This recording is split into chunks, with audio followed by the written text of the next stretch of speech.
ওরে বাংলার প্রশাসনের লোকেরা, শিক্ষক পিটাইয়া তোমরা কেমন মজা পাইলা? পিটাইতে পিটাইতে একদম সকল শিক্ষকদেরকে মারিলাও।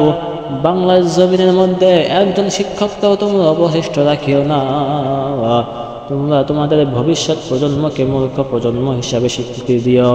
ওরে যুবক, শিক্ষকদেরকে পিটাইয়া একদম জিন্দিগি মার্ডার করে দাও, কারণ তারা তাদের বেতন কম, তার বিরুদ্ধে ওরা আন্দোলন করছে। ওদের দেশের শিক্ষক সমাজ, তোমরা কেন বিগত নির্বাচিত সরকারের আমলে এত আন্দোলন করো নাই?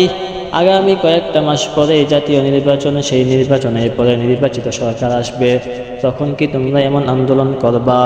এই সংকটাপূর্ণ সময়ে, যখন দেশের প্রশাসন ব্যর্থ, যখন দেশের অন্তর্বর্তীকালীন সরকার ব্যর্থ, এই ব্যর্থ সময়ে এসে, এই সংকটাপূর্ণ সময়ে এসে তোমরা কেন তোমাদের বিষয় নিয়ে আন্দোলন করতেছ?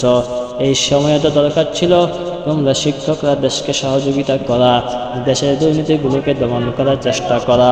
তা না কইরা তোমরা এখন এই আন্দোলন কইরা দেশের পরিস্থিতি আরো নষ্ট করতেছ।